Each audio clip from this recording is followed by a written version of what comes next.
ঠান্ডায় হাত পা জমে যাচ্ছিল, তাই ভাবছি হাঁসের মাংস খেতে হবে শরীরটা গরম করার জন্য। Hello everyone, welcome back to my channel দেশি গার্ল ইন ইউএসএ। তো যেটা বলছিলাম, আমার আম্মু নাকি আমার হাজবেন্ড কাকে যেন একবার জিজ্ঞেস করেছিলাম যে শীতকালে কেন সবাই হাঁসের মাংস খায়, তো উনি আমাকে উত্তর বলেছিল যে হাঁসের মাংস একটু গরম হয়, তো তাই শীতকালে খায় শরীরটা গরম করার জন্য। এই কথা কতটুকু সত্য আমার জানা নেই, আজকে মনে হলো দেখে বললাম। আর কয়েকদিন ধরে হাঁসের মাংস খেতে ইচ্ছে করছিল, তাই আমার হাজবেন্ডকে একদিন বললাম হাঁসের মাংস খেতে ইচ্ছে করছে, চলো একদিন ফার্মে যাই, হাঁস মুরগি কিনবো। তো খাওয়া দাওয়ার ব্যাপারে আমার হাজবেন্ড খুবই সিরিয়াস। 2 দিন পর বললো চলো আজকে যাই ফার্মে, গেলে ইন্তিহা একটু হাঁস মুরগি দেখবে, খুশি থাকবে, এই জন্য। তো আমরা এখন একটা হালাল ফার্মে এসেছি, এটা আমাদের বাসা থেকে খুব বেশি দূরেও না। ইউজুয়ালি ফার্মগুলো একটু গ্রাম সাইডে হয়, তাই যেতে অনেক সময় লাগে, বাট এটা কাছে ছিল। তবে এটা আবার গ্রাম সাইডের ফার্মগুলোর মতো না। গ্রাম সাইডের ফার্মগুলো অনেক বিশাল জায়গা জুড়ে হয়, হাঁস মুরগি গরু ছাগল সবকিছু খোলা ফিল্ডের মধ্যে থাকে। এটা ছোট ছোট খাঁচার মধ্যে বন্দি ছিল। ফার্মটা আমার হাজবেন্ড আগে থেকে চিনতো, বাট এখানে আমাদের আসা হয়নি, আমরা অন্য একটা ফার্মে যেতাম। আর বাসায় আমরা মানুষ দুজন, আমাদের জন্য ফার্মে আসা লাগেও না। আর এখানকার চিকেন আমার তেমন পছন্দও না। আমার আম্মু যখন ছিল তখন আসতাম আমাদের জন্য রুস্টার নিতে। এখানে যে নর্মাল চিকেন, হার্ড চিকেন, এগুলো আমাদের বাসায় দেশে আমার আম্মু কেউই খায় না। তো আমরা সানডেতে এসেছিলাম, আর ওদের অনেক রাশ ছিল। কাউন্টারে যে অর্ডার নেওয়ার লোকটা, সেও একবার আসছে যাচ্ছে, মানে খুবই বিজি ছিল তারা।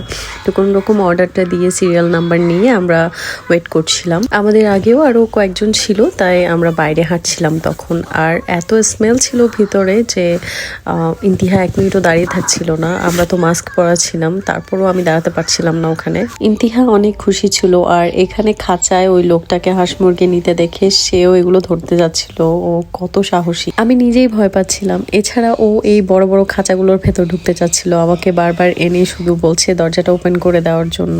তো এখানে আবার ফ্রিজেও দেখলাম মাংস ছিল, মানে এটা কাইন্ড অফ দোকানের মতো। এখানে আসার পর আমার হাজবেন্ডের একটা জিনিস পছন্দ হয়নি, আর সেটা হচ্ছে যে ও নিজে হাঁস মুরগি চুজ করতে পারেনি।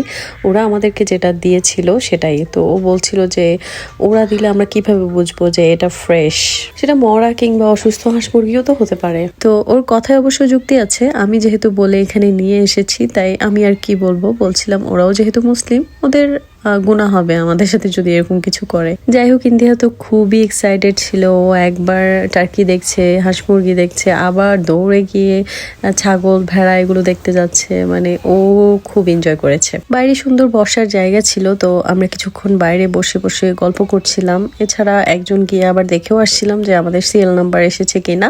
তো ইন্তিহা কিছুক্ষণ বাইরে থাকার পর ও বলল যে ও গাড়িতে চলে যাবে। তারপর আমি ইন্তিহাকে নিয়ে গাড়িতে বসেছিলাম। এর মধ্যে আমাদের সিরিয়াল চলে আসে, তো আমার হাজবেন্ড মাংস নিয়ে বাইরে চলে আসে। ওকে বললাম তুমি একটু দাঁড়াও, আমি ভিডিও করে নিই। ও বলল তুমি নাও, আমি ভিডিও করছি। আমার হাতে দেওয়ার সাথে সাথে ব্যাগগুলো নিচে পড়ে যায়, তো আমি এগুলো উঠাচ্ছিলাম। ফার্ম থেকে বের হওয়ার পর রানা বলল যে এখানে তো অনেকক্ষণ ছিলে, তোমাদেরকে কি খাওয়াবো, আশেপাশে তো কিছু নেই। পরে আমরা একটা গ্যাস স্টেশনে দাঁড়াই, আমাদের জন্য আইসক্রিম নিয়ে নেই। এদিকে আমি মনে মনে ভাবছিলাম বাসায় গিয়ে কি একটা হাঁস রান্না করব কি করব না। বাসায় আসার পর আমি মাংসের সাইজ দেখছিলাম। ওরা অবশ্যই জিজ্ঞেস করেছিল কোন সাইজ কাটবে। আমি বলেছিলাম হাঁসের মাংস ছোট করে কেটে দেওয়ার জন্য, আর রোস্টার গুলো 2 পিস করে দেওয়ার জন্য। তো ওরা হাঁসের মাংসটাকে নর্মাল সাইজে কেটে দিয়েছিল, কিন্তু আমার পছন্দ হচ্ছে একদম ছোট ছোট করে খাওয়া। তো আমি বাসায় এসে এগুলোকে আরো ছোট ছোট টুকরা করে নিই। আমি এটা খুব অল্প পরিমাণ তেল দিয়ে রান্না করছি, আর রান্না শেষে আপনাদেরকে দেখাবো এটা থেকে কি পরিমাণ তেল বের হয়েছে, আর আমি কতগুলো তেল ফেলে দিয়েছি। আমার আম্মু হাঁসের মাংস খায় না, তবে সবসময় আমাদেরকে এরকম ছোট ছোট পিস করে রান্না করে দিত, যেন সহজে আমরা এক বাইটে একটা মাংস খেয়ে নিতে পারি। আর স্পেশালি ছোট হওয়াতে বোঝা যায় না কখন কোন পিসটা খাচ্ছি। আমি প্রথমেই বলেছিলাম যে অল্প তেল দিয়ে রান্না করছি, কারণ হাঁসি তেল আছে বোঝা যাচ্ছিল। দেখেন রান্নার পর প্রায় 1 কাপ তেল আমি উপর থেকে ফেলে দিয়েছি। হাঁসের মাংস রান্না হওয়ার পর আমি খোলা পিঠা বানাই। খোলা পিঠা দিয়ে হাঁসের মাংস খেতে অনেক মজা। এছাড়া এটা শর্টকাটও আছে। রুটি বানাতে একটু ঝামেলা, আর রানা দুটোই পছন্দ করে, তবে রুটি একটু বেশি পছন্দ করে, তাই আজকে সেটা আর করলাম না। যাই হোক, আজকের ব্লগটা এখানে শেষ করছি। Thank you so much for watching this video. Bye by.